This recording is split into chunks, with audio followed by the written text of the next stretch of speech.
nuestro espacio Derecho Con. Hoy, como es costumbre, desde los estudios de LOWIT Venezuela me acompaña la profesora Teresa Borges y el profesor Richard Rodríguez Blaze. Además, nos acompaña también un invitado que engalana este encuentro para abordar un tema que es de muchísimo interés para toda la comunidad jurídica. El tema de hoy se revela interesante, quizás algo distinto a lo que tradicionalmente hemos hecho en el programa. Vamos a hablar de bioética, derecho y argumentación jurídica con una persona a la cual le tengo una admiración profunda, una persona que académicamente nos ha dejado mucho a los jóvenes abogados, profesor universitario. Pero bueno, esa temblanza prefiero que Teresa sea quien haga la presentación. Estamos peloteando, ¿qué pasa? Estamos como peloteando. Sí. Bueno, en realidad, bienvenido a nuestro invitado de hoy. Creo que es un regalo de vida para mí particularmente tenerte aquí hoy. Tenemos con nosotros a Andrés Octavio Méndez Carballo. Él es abogado litigante, así que quiere que lo presenten, y discípulo permanente de Piero Calamandrei, o sea, casi nada. Y yo creo que en algún momento también pasarás a la historia. Bueno, mucho gusto a todos, encantado de estar aquí. Para mí venir a LOWIT es, como siempre lo digo, se lo digo a todo mi entorno, es como venir sin tener que pagar un boleto aéreo al primer mundo. LOWIT de verdad marca una pauta en el sentido de que la calidad con que hacen sus producciones realmente nos tiene a todos atónitos. De manera que todos queremos estar en LOWIT. Yo no soy una excepción. Gracias a Álvaro y a Lili y al equipo. Venir a LOWIT por la manera, además, como nos reciben y por la calidad tecnológica y académica de las personas a quienes concita siempre, y que tú muy bien, junto con Richard y bueno, nuestro querido Álvaro, dirigen, y lo que está detrás de bastidores que lo puedo ver en este momento y también es algo del primer mundo. Así que muchas gracias por la invitación. Profesor, desde que la Constitución ha adquirido un carácter normativo, donde se han positivizado valores, donde los principios han adquirido una relevancia a la hora de interpretar normas, a la hora de aplicar el derecho, hay unos autores que deberíamos mencionar. Sin embargo, cuando analizamos desde el punto de vista procesal, del derecho procesal, y nos ubicamos en la Escuela de Florencia, que uno analiza como un mantra a Chiovenda, Canelutti y Calamandrei, me llama la atención que usted se afirma discípulo permanente del maestro Calamandrei. ¿Por qué eso? Sí. Bueno, me lo pone fácil. Me lo pone fácil porque de los tres, en la única lápida en la cual hay escrito el siguiente epitafio es el de Calamandrei. Reza textualmente: fue abogado con todas las fuerzas de su alma y su corazón. Eso no lo dice de más ninguno de los grandes italianos. Eso lo dice todo. Pero de Calamandrei hay que decir, hay que contar una anécdota que impacta. En Florencia, su ciudad natal, que tú muy bien has invocado, los días viernes se informaba ante los tribunales. Los comerciantes de Florencia, imagínate esto que te voy a decir, cerraban todos la Santa María al unísono. Y la gente les decía, ¿y por qué? ¿Qué pasa hoy? Hoy informa en el tribunal el jurista de mi ciudad y de él depende mi seguridad jurídica. Yo no trabajo hoy, yo voy a oír lo que dice el gran maestro del derecho que garantiza mis derechos. Wow. Eso dice mucho de Calamandrei. Bueno, lo hemos puesto en contexto, ¿no? Hemos hablado de varias cosas interesantísimas. El tema es bioética, derecho y argumentación jurídica, profesor. Y luego vamos a conectar esos conceptos, ¿no? Teoría de la argumentación jurídica hoy en día parece que está muy de moda. Y yo creo que, evidentemente, si uno pasa desde el positivismo clásico, desde el positivismo metodológico o ideológico, Kelsen, Hart, luego viene Dworkin y rompe con esos esquemas, Robert Alexis, Manuel Atienza. Dentro de ese, digamos, de esa referencia muy breve, Manuel Atienza, ¿qué piensa Manuel Atienza con respecto a la argumentación jurídica? Bueno, nuevamente me lo pone relativamente fácil. Bueno, estamos bien. Porque vas al grano con el punto. Y creo que hay una idea de síntesis de Atienza que resume lo que hay que decir sobre el particular. Dice Atienza: la argumentación es la cualidad que mejor define al buen jurista. El jurista, para vencer, tiene que convencer. Y la manera de convencer es razonar y argumentar apropiadamente. Y eso se aprende.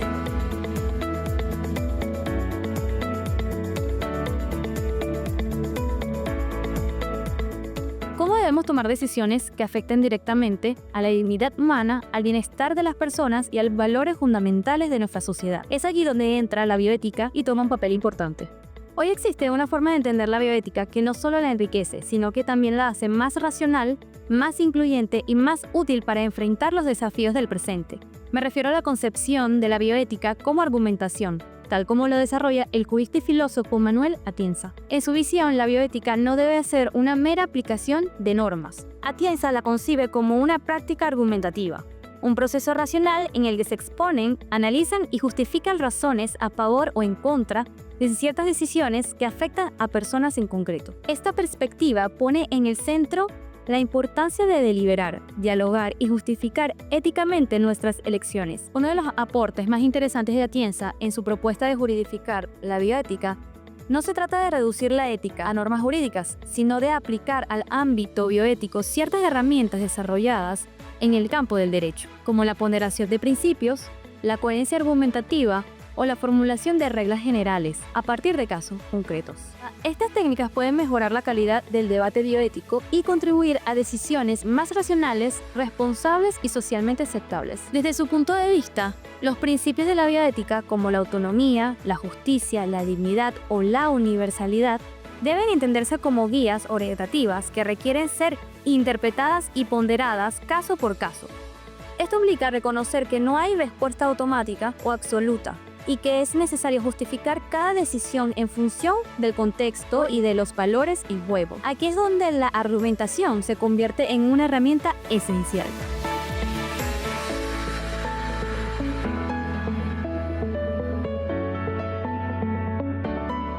Hablar de teoría de la argumentación jurídica pareciera que tiene que hacerse una referencia necesaria a lo que era o lo que es el silogismo judicial. Realmente es una superación del silogismo. Hay una crisis del silogismo, profesor. Sí.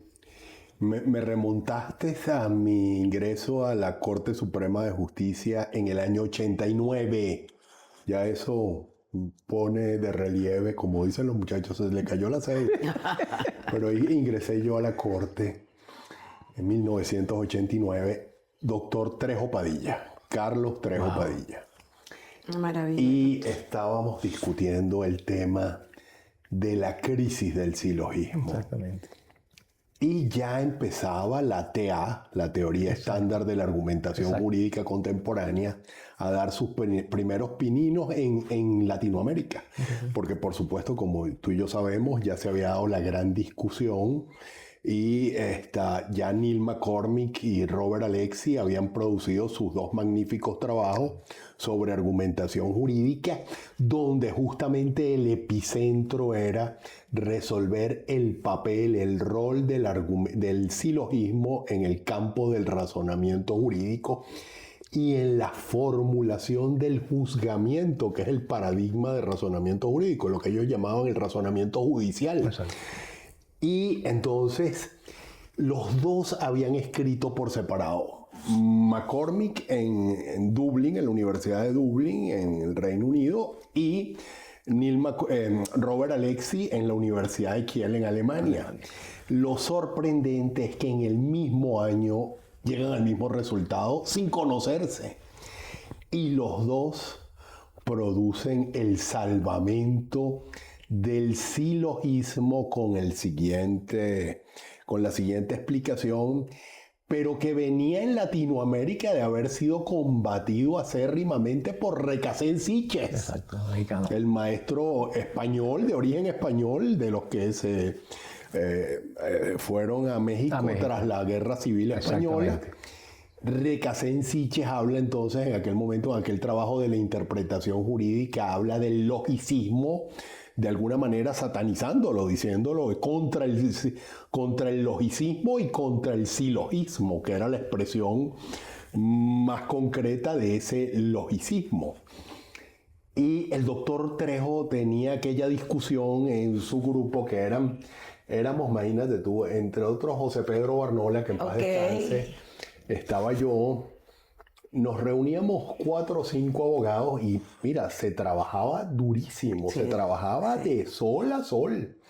La gente no sabe lo que pasa detrás de bastidores nunca. ¿Y hasta qué hora se trabajaba? Y hasta qué hora se trabajaba. Y con qué, además, con qué no solo, sino con qué mística se hacían las cosas en aquella época. Pero bueno, a lo que vamos, el tema del silogismo. Entonces los dos llegan, Robert Alexy y Neil McCormick, y dicen, el silogismo en el campo del razonamiento jurídico, del razonamiento judicial y de la argumentación jurídica en general, es necesario, aunque no suficiente. Pero no hay razonamiento jurídico sin silogismo. El silogismo no abarca toda la problemática envuelta en los casos difíciles. De ahí es que viene la distinción entre el caso difícil y el caso fácil. Porque en el caso fácil, el silogismo, que siempre es necesario, también es suficiente.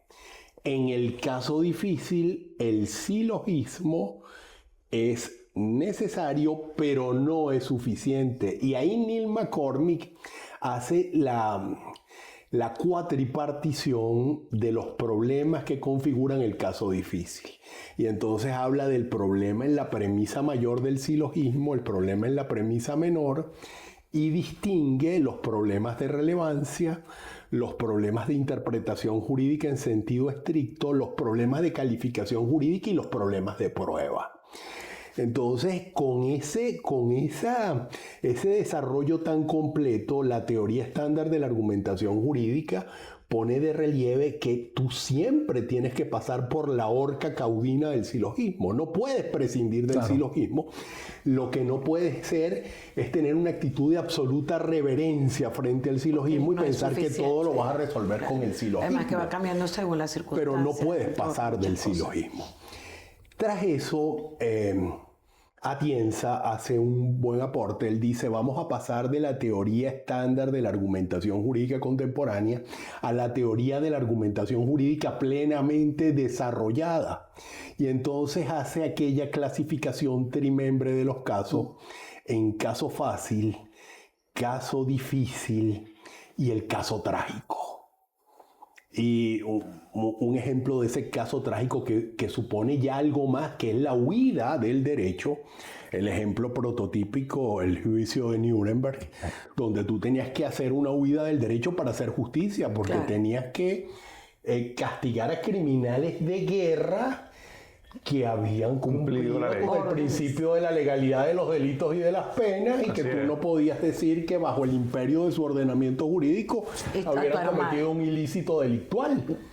Habían actuado en obediencia de su derecho positivo. Entonces, ¿cómo hacía justicia allí? Era un caso trágico, y entonces ahí es cuando surge el tema de la ponderación. Contexto, valores éticos.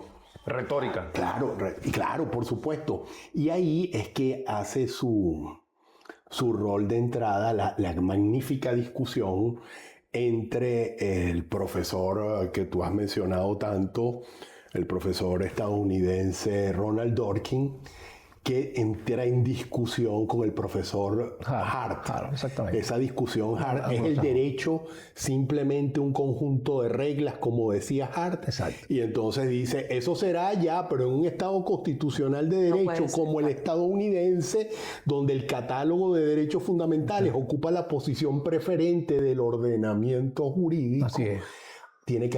Hay principios junto a las reglas. Y lo que distingue a las reglas de los principios es el método de aplicación. Las reglas se aplican del modo todo o nada, los principios tienen una dimensión de peso, y eso nos lleva a la ponderación. La dimensión de peso es la ponderación, el balanceo, la proporcionalidad. Exactamente. Y todos empezamos a trabajar, pues todos empezaron a remar en esa misma dirección. Además que a nivel constitucional también todos los países han ido migrando a la parte de la supremacía, a la parte de los derechos, entonces cobra más vigencia el cambio, pues. Profesor Richard, profesor Andrés, voy a cometer el atrevimiento de intentar obsequiarle a nuestra audiencia un ejemplo de esta diferencia entre silogismo y argumentación. En orden a un ejemplo sobre cómo la subsunción se revela siempre necesaria, pero no suficiente para resolver los casos jurídicos. Yo creo que desde el punto de vista pedagógico es muy elocuente el caso del divorcio.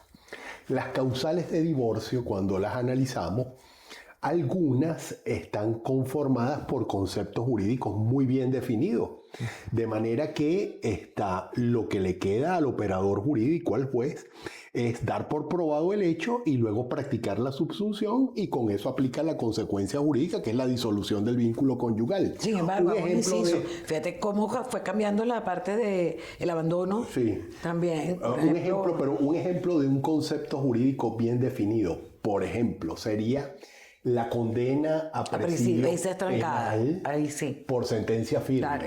Allí tienes un concepto jurídico bien definido. Se produjo la sentencia firme que condenó al cónyuge demandado. Entonces, lo que tienes tú es que probar la existencia de la sentencia con la copia certificada correspondiente que revele que tiene autoridad de cosa juzgada, y practicas la subsunción de ese hecho en la causal de divorcio, que es la condena a presidio por sentencia firme. Ahora, una causal como la injuria grave.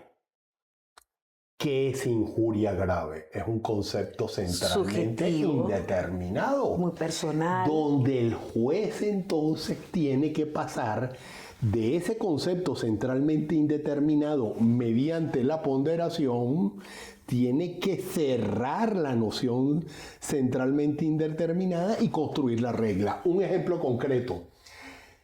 La cónyuge y el cónyuge están en el recinto de su dormitorio, en un lugar absolutamente privado.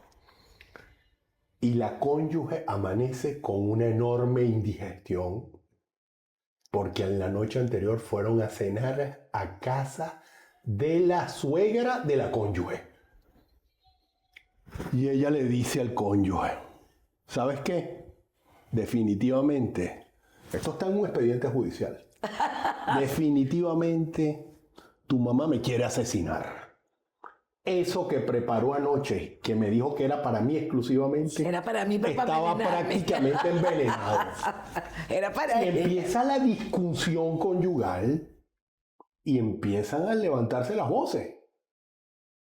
Y la cónyuge le dice, ¿sabes qué?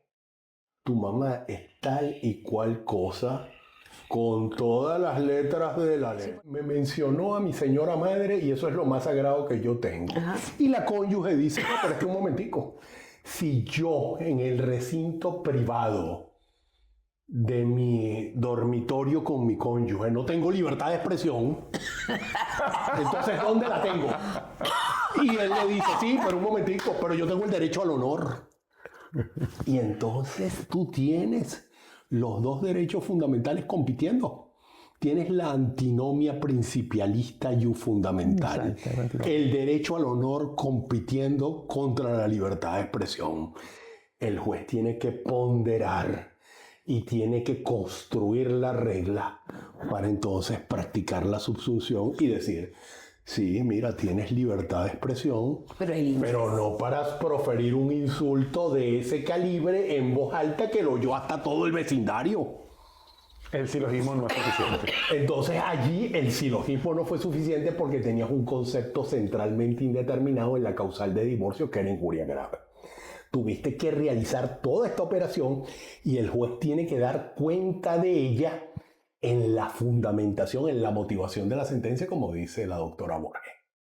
Tiene que exponerlo, no puede quedar impectore.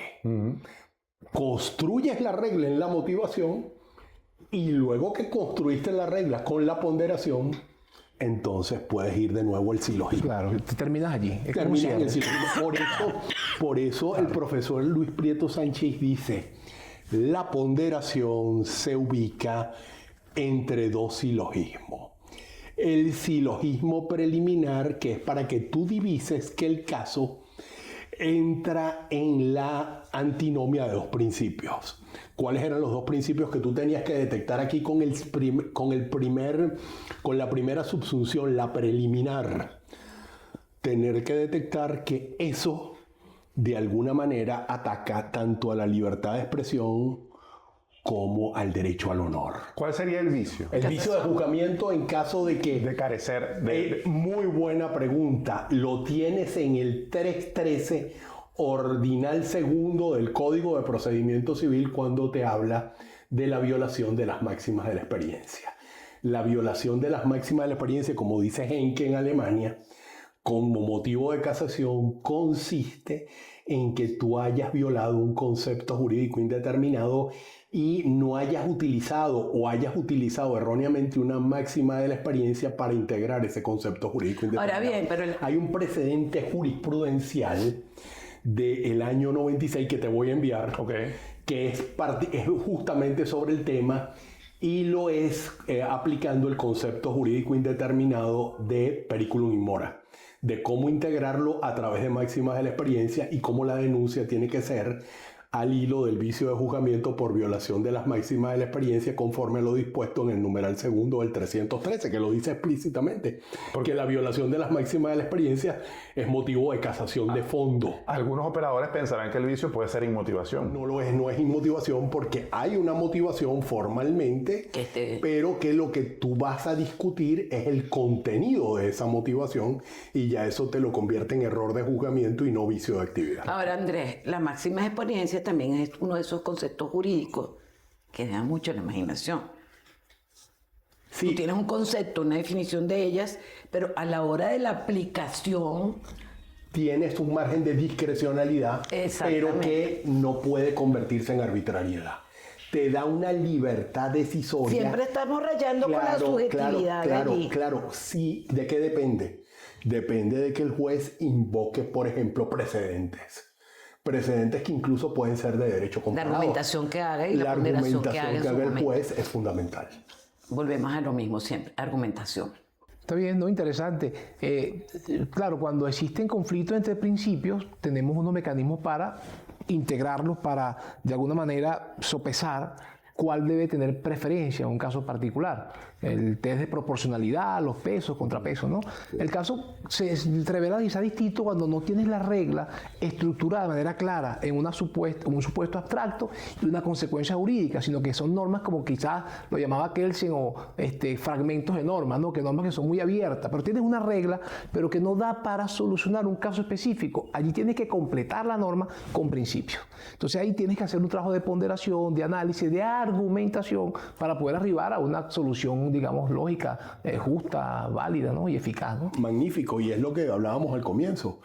Es lo que se llama ser equitativo. El problema es que en el derecho romano nos dijeron sean equitativos, pero no nos dijeron cómo. Y la ponderación nos dice cómo. Sí. En Nueva York, Rick versus Palmer, donde la regla, no había una regla que dijera que una persona, si asesinaba a su, digamos, causante, no le daba, ¿no? Entonces, esta persona asesina al abuelo para heredar, porque sabía que en el testamento él era heredero. Entonces, bueno, se dijo, mira, tú no puedes prevalecerte de tu criminalidad, de tus propios actos, ¿no? Entonces, por principio se dijo, mira, eso no es justo, ¿no? Claro, principio de que nadie puede extraer de un ilícito un beneficio jurídico. Exacto. Entonces hay un tema de ponderación, de argumentación. Ahora, si yo le preguntara, al final, bueno, ¿y estos principios de dónde los vamos sacando? ¿Cómo vamos armando? Ajá. Muy buena pregunta, porque estos principios tienen una extracción, un linaje de moral, de ética, pero de ética pública. Así es. Lo que dice el artículo 6 de nuestro Código Civil. No son violables por el convenio de los particulares las leyes en cuyo contenido estén interesados el orden público y la buena costumbre. Y volvemos a es decir, volvemos al mismo y lo que dice nuestro artículo 4 del Código Civil, los principios generales del derecho. Así es. Es decir, siempre el derecho no es autosuficiente. Nunca se ha separado de esa parte que necesita de herramientas. Claro. Las llamadas por la teoría estándar de la argumentación jurídica disfunciones del derecho. El derecho presenta lagunas, presenta antinomias. Así es. Eso es inevitable porque el derecho es una obra humana. El ser humano es falible y los cambios tiene que también haber sociales. una constante perfección. Entonces el operador jurídico no puede ser un operador mecánico como se dijo en el siglo XIX, la voz que pronuncia las palabras de la ley, sino que el juez tiene que tener una voz deliberante. Y la manera de deliberar también se llama ponderación. Es decir, que todos los deliberante y razonada. Claro, de manera deliberada. Y motivada. Claro, por supuesto, la motivación. Por eso es una obligación constitucional y fundamental. Claro. Es la garantía de Hoy en día está un poquito más claro por el tema del sistema de fuentes, no solamente del Código Civil, sino también por la Constitución venezolana o las constituciones modernas que tienen la categoría de ser normativas. Entonces, claro, se positivizan esos valores y hasta los principios. De manera que pareciera que tenemos un poquito más fácil la vía para poder solucionar casos. Y qué importante que digas eso, qué importante, porque eso nos permite rescatar nuestra tradición constitucional histórica, la venezolana, frente a la europea. Fíjate que para García-Enterría constituyó algo revolucionario hablar en el siglo XX del valor normativo supremo, pleno y directamente vinculante de la Constitución. Eso ya entronca con nuestra tradición constitucional bolivariana. Ya en los primeros textos constitucionales nuestros se habla del valor normativo jurídico de la Constitución y se habla de la nulidad de las leyes que resultan inconstitucionales. En Europa continental, durante todo el siglo XIX, la Constitución era un documento meramente político y programático. Referencial. Y no tenía el valor normativo supremo, pleno y directamente vinculante que viene a rescatar García-Enterría para España a mediados del siglo XX. Claro, pero antes de eso está el caso de Marbury versus Madison, que es precisamente el que de alguna manera empieza a perfilar lo que realmente es la Constitución como una norma jurídica suprema o supralegal. Claro, por eso hablo del constitucionalismo europeo. Exacto, porque la tradición americana, y por supuesto, es que Bolívar bebió de las mismas fuentes que bebió Washington. Acuérdate que además pertenecían a las mismas, incluso órdenes, que no eran unas órdenes tan fraternidades. No eran tan católicas, con fraternidades. Entonces, ya ellos abrevaban de esos mismos criterios y la sentencia que acabas de mencionar, que es calificada como la sentencia más famosa de la historia de la humanidad, que fue escrita en 1803 por John Marshall. Esta es una sentencia donde precisamente no aparecía consagrado el control difuso de la constitucionalidad de las leyes. Marshall lo construye sobre la base de dos ideas que son claves, que están plasmadas en esa sentencia. Número uno, la idea del iura novit curia. Es decir, el juez tiene el deber de aplicar el derecho al caso concreto y para eso tiene que averiguarlo de oficio. Y si para averiguarlo se encuentra con dos normas de rango distinto, la Constitución y la ley, que se contradicen, entonces tendrá que elegir a una de ellas y tendrá que elegir a la de mayor rango. Todavía no había aparecido Kelsen en el panorama. 1900 y pico. Claro. Imagínate. Con la Constitución de Weimar. 100 años antes, ese hombre te habla de la jerarquía constitucional y de la supremacía constitucional. Y luego te dice, bueno, y entonces toda norma, primero iura novit curia y luego principio de jerarquía normativa. Y con eso deriva lo que Calamandrei, otra vez el grande, Calamandrei es el que le da el nombre, el rótulo, en 1920. Dice, eso se llama control jurisdiccional difuso de la constitucionalidad de las leyes. Pasaron 100 años y no tenía nombre. ¿no? Eso yo creo que es uno de los grandes. Tenía la Judicial Review of Legislation, el derecho anglosajón. Sí, señor. Pero en nuestro derecho no tenía nombre, se lo da Calamandrei con esa genialidad suya, dice control jurisdiccional difuso y después dice, cuidado que no confuso, difuso de la constitucionalidad de la ley. Por eso es que Calamandrei para mí es la gran referencia. Hay dos autores también que debemos mencionar, que es Norberto Bobbio y Luigi Ferrajoli. Pero fíjense algo, ciertamente en los casos difíciles la regla no da solución al problema jurídico.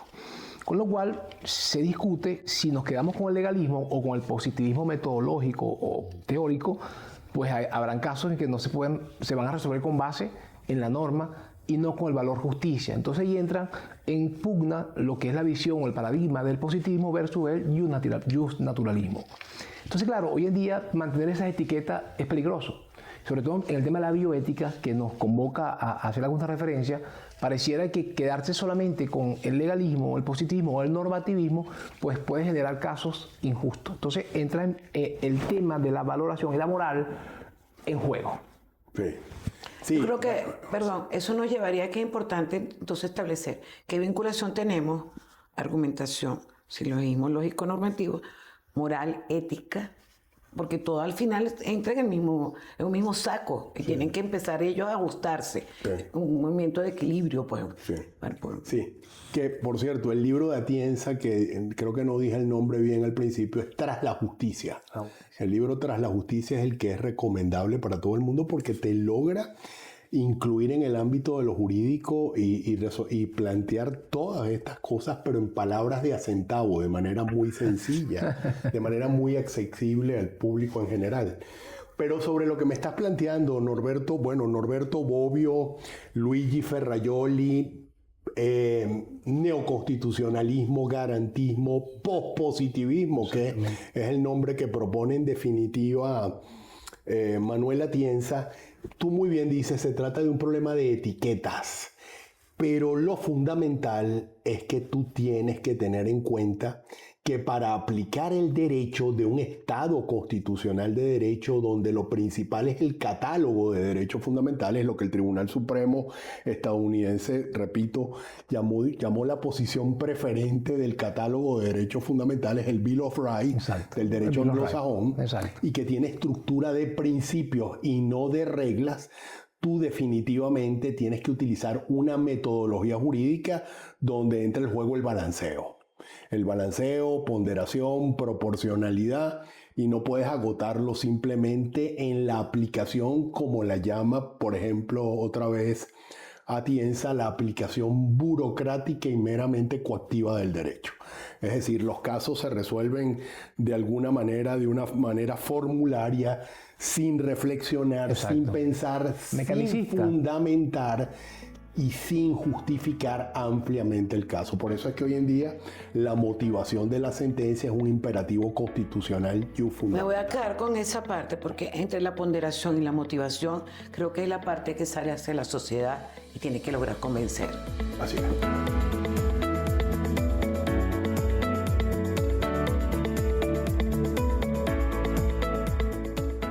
El 14 de agosto del 2008, la Sala Constitucional del Tribunal Supremo de Justicia, bajo la ponencia de la magistrada Carmen Zuleta de Merchán, dictó la sentencia número 1431, la cual se destacó por su profundidad teórica y su valor jurídico, la libertad religiosa y de conciencia y el derecho a la vida. El núcleo de razonamiento jurídico se basa en la técnica de ponderación de derechos. Esta herramienta permite jerarquizar derechos en conflicto sin negar la validez de ninguno de ellos. La Sala parte del reconocimiento de la libertad religiosa y la objeción de conciencia como derechos constitucionales. Sin embargo, señala que estos derechos, como cualquier otro en un Estado de Derecho, no son absolutos. Ellos están sujetos a límites, y más cuando en su ejercicio vulneran otro derecho de igual o mayor jerarquía, tal como lo es el derecho a la vida. Desde esta óptica se considera que la libertad de conciencia no puede ser invocada para impedir que un profesional cumpla su cometido, el cual es preservar la vida. Desde el punto de vista bioético, esta postura se alinea con el principio de beneficencia y con la postura de que la vida, al ser condición de posibilidad para los demás derechos, merece una protección reforzada. La decisión no solo reconoce al profesional de la salud como un ejecutor técnico, sino también como un agente moral responsable del bienestar de su paciente. Desde un enfoque bioético objetivo, la decisión responde a la necesidad de priorizar la vida ante un conflicto de difícil resolución. Algunos podrían interpretarlos como un paternalismo médico. Sin embargo, esto responde a la política jurídica y a la seguridad pública en el momento en que en una decisión difícil se prioriza la vida ante otros derechos. En este sentido, el fallo no solo resuelve este caso en particular, sino que también facilita ciertos criterios aplicables para situaciones futuras. Además, se puede considerar una sentencia con valor añadido, porque desarrolla criterios jurisprudenciales sobre los derechos fundamentales y además añade coherencia al sistema judicial. En conclusión, esta sentencia sirve como punto de referencia ante la bioética contemporánea y además nos recuerda que el derecho no puede mantenerse neutral. Para la UIT Venezuela reportó Esmeralda Mamo.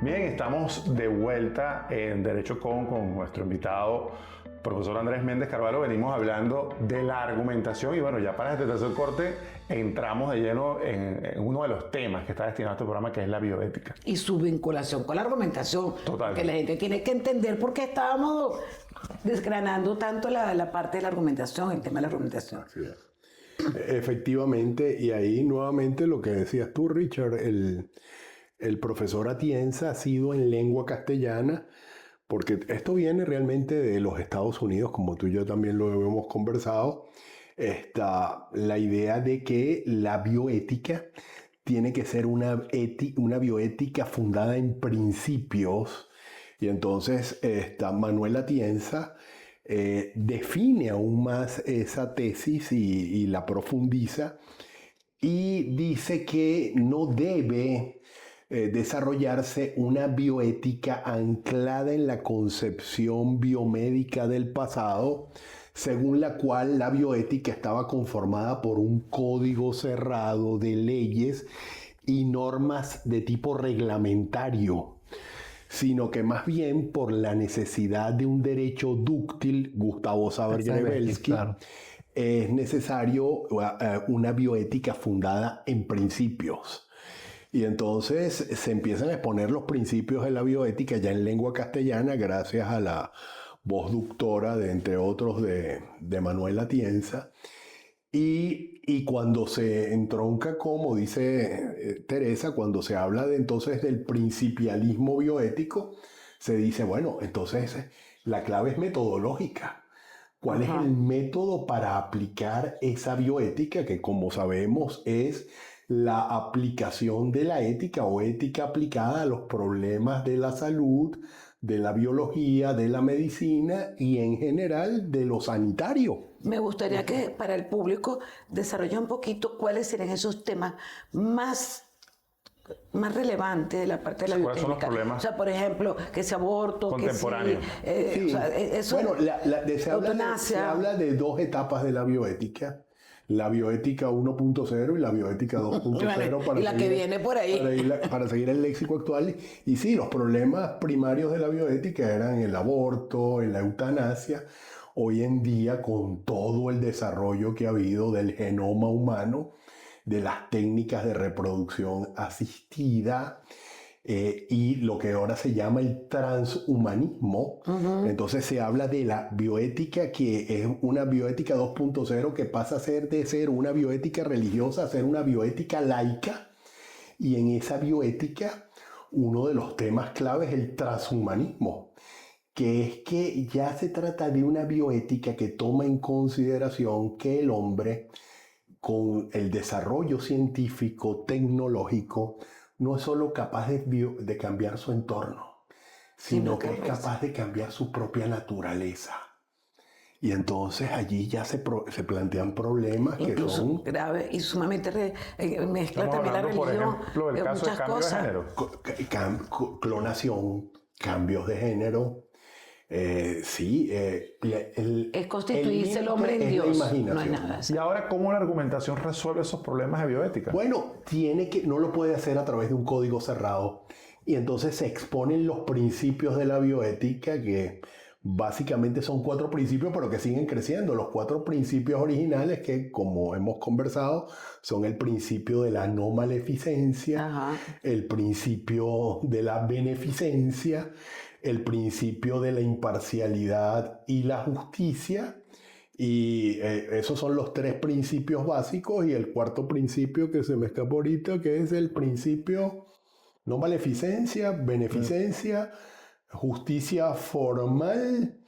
Y por supuesto el principio de la autonomía, sobre todo de la autonomía y de la libertad de decisión del paciente bajo el consentimiento informado. Esos son los 4 principios básicos sobre los cuales se estructura toda la ponderación para resolver los casos, que son casos que no pueden estar de alguna manera encapsulados en un cartabón previo, que son casos que van cambiando el paisaje de la asignatura y que tiene que ser un derecho flexible, un derecho nuevamente de Gustavo Zagrebelsky, el derecho dúctil. Entonces nuevamente lo que propone Atienza es profundizar mucho en el método de la ponderación y tener en cuenta que casi todos los casos de bioética no entrarían en la categoría de casos fáciles, sino de que casos difíciles, incluso el caso trágico. Claro.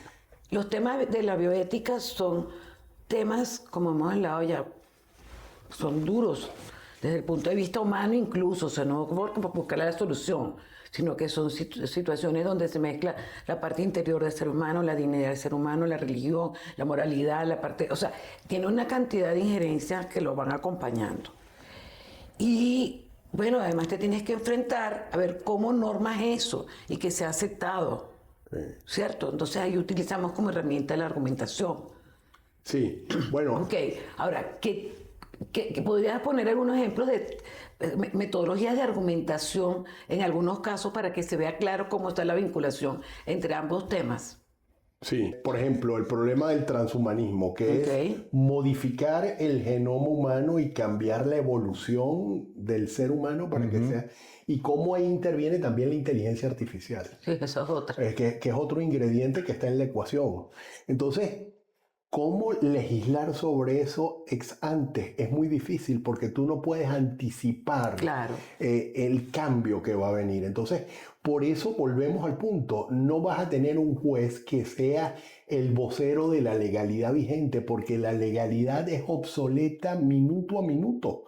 Cuando ya tú dictas una ley de reproducción asistida, apareció otro problema distinto al de la clonación, por ejemplo, a los cromosomas crioconservados, a los gametos crioconservados. Toda esa problemática es una problemática de ayer, en el mismo momento en que se aborda por el legislador. Entonces, definitivamente tiene que ser un juez muy empoderado con la metodología de los principios y los métodos de argumentación jurídica que permiten que el juez, sin incurrir en una discrecionalidad que aboque en la arbitrariedad, entonces realice esta misma metodología que hemos hablado, que son los 4 pasos que habíamos señalado. El paso de el juicio de conducencia o idoneidad, el juicio de necesidad, la ponderación en sentido estricto, temas concretos donde eso se haya llevado a cabo, comités de bioética. Los comités de bioética son importantes. Están actuando con esto porque esto no llega tanto a la instancia judicial. Entonces, en esa instancia son con una conformación multidisciplinaria. Incluso están trabajando mucho a nivel de la propia comunidad, pues, o sea, para poder transmitir, enseñar, educar un poco, formarle, darle herramientas. Debería tener un comité de bioética. Nosotros aquí no tenemos eso. A mí se me genera una duda a partir de ese comentario, y seguramente a la audiencia también, y es, bajo ese prisma entonces no es posible juridificar la bioética, es decir, no es posible normatizar los problemas bioéticos y pasar de la reflexión, porque estos son ejercicios de reflexión ética. Ese es el tema que está en el candelero. ¿Cómo juridificar la bioética? Porque, ¿qué significa juridificar la bioética? Significa institucionalizarla. Porque, ¿cuál es el problema de la normación moral, de la normación ética? Que no está institucionalizada. Ni es efectiva. Entonces, no tiene los elementos que tiene el derecho, que son el elemento de la coerción, que es un elemento importante, porque, hace que sus normas sean efectivamente respetadas, cumplidas, y si no, la sanción opera. Sustituye la voluntad. Entonces, es un problema no tanto del contenido de la disciplina, sino de la metodología. Juridificar la bioética significa institucionalizarla y utilizar las herramientas del derecho para regular metodológicas, pero no tanto para regular los contenidos. Esta es la propuesta de estos autores. No es el contenido, no es que tú crees un código de bioética que regule los problemas sustantivos de la bioética. Una ley. Una ley que regule todo el contenido de la materia es imposible. Claro. No, por aquello de que va evolucionando segundo a segundo, exacto, te vas a quedar atrás. Exactamente. Y no solamente eso, yo diría que incluso la parte subjetiva del individuo, porque cada quien lo va a ver de su forma. Y que tiene la parte de la libertad. Entonces el cambio es la parte individual. O sea, ustedes hicieron un programa que fue muy interesante de la bioética de primera generación, que fue para que, ya que me hablas de un caso concreto, el caso San Pedro. Bueno, fíjate tú, ¿cómo terminó eso? Terminó dramáticamente. Él tuvo que entonces buscar una fórmula inteligente de hacer un suicidio asistido donde no incriminara a ninguno de quienes formalmente eran los coautores. Claro. ¿Por qué ocurrió eso? Porque los jueces hicieron una aplicación burocrática del problema y dijeron, no está permitido que usted aplique la eutanasia. Simplemente así resolvieron. Entonces esa normativización estaría a cargo de los jueces y no a través de un cuerpo legal. Sería un juez muy empoderado con el uso de estos principios, pero eso no significaría que el juez tiene lo que algunos llaman un cheque en blanco. No es darle al juez un cheque en blanco. Porque hay una base de principios. Entonces tú tienes que establecer una cantidad de principios. Claro.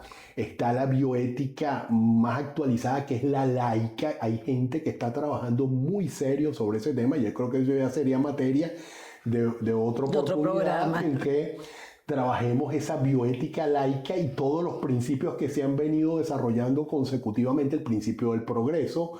El ser humano no puede renunciar a los cambios que van en pro de evitar el sufrimiento. No puede el ser humano pretender que vamos a regresar a estadios ya superados. Hay que aceptar la evolución en estas ciencias de la salud, pero no puedes dejar que eso vaya ad libitum. Tienes que ponerle un coto y básicamente ahí los principios son la clave y el método es la ponderación.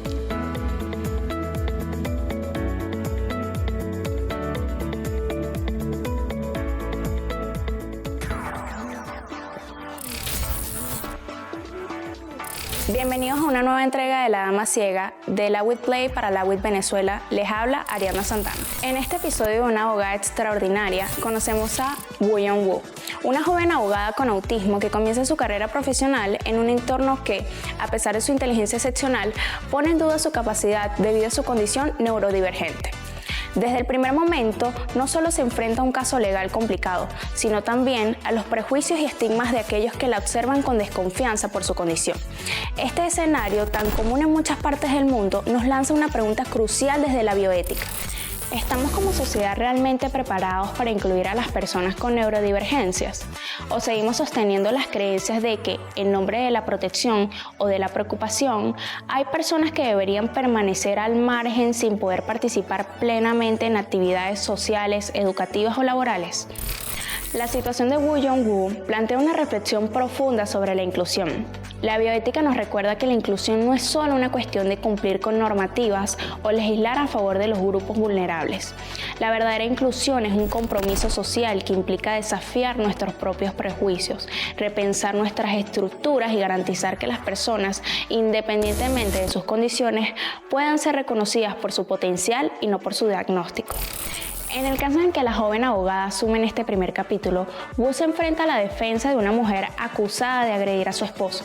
Sin embargo, al adentrarse en los detalles, pronto descubre que la mujer no es la agresora, sino la víctima de una violencia doméstica sistemática. Este giro en la trama no solo introduce una crítica a la forma en que los sistemas judiciales y sociales manejan la violencia de género, sino que también plantea otro tema profundamente bioético: la vulnerabilidad. Tanto la mujer en cuestión como la propia abogada son personas vulnerables en diferentes contextos. Aquí es donde la bioética juega un papel fundamental. Los principios que guían la bioética, como la dignidad humana, el respeto por la autonomía y la no maleficencia, son puestos a prueba en este episodio. Ella es capaz de ver lo que otros no ven, de entender las complejidades detrás de la acusación y sobre todo de tratar a su cliente con el respeto y la dignidad que merece, algo que muchas veces se le niega a las personas en situaciones de vulnerabilidad. Esta actitud refleja uno de los aspectos más importantes de la bioética, la empatía aplicada a la práctica profesional. La bioética no es solo un conjunto de normas abstractas o una teoría limitada a hospitales y consultas médicas. La bioética es un compromiso de cada individuo con los principios éticos fundamentales, no solo en el ejercicio de su profesión, sino en la vida cotidiana. En este caso, Woo no solo se ve como una abogada, sino como una defensora de los derechos humanos, que se enfrenta a los mismos desafíos éticos que enfrentan médicos, psicólogos y otros profesionales de la salud al tratar con personas con condiciones de vulnerabilidad. El primer capítulo de Una abogada extraordinaria nos enseña que la bioética no debe quedar confinada solo en el ámbito hospitalario o clínico. La bioética es también judicial, laboral, social y cultural.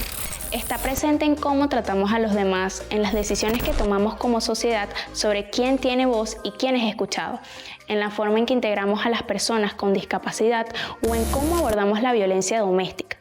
Este episodio es un recordatorio de que no podemos considerar completa nuestra ética profesional si dejamos a alguien fuera del sistema, si ignoramos las necesidades de aquellos cuyas voces no son suficientemente fuertes o que han sido sistemáticamente marginados. Finalmente, el caso de Woo nos invita a pensar profundamente en la justicia inclusiva, una justicia que no solo se basa en la ley escrita, sino que también considere los contextos humanos, las condiciones individuales y las realidades sociales que pueden hacer que una persona esté en desventaja frente al sistema. Es una llamada a la reflexión. La verdadera justicia no solo se trata de aplicar la ley, sino de garantizar que cada persona, independientemente de su condición, pueda acceder a la justicia de manera equitativa, digna y respetuosa.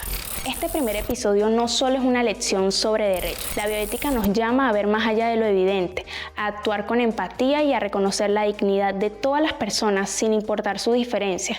Nos recuerda que la verdadera justicia es inclusiva.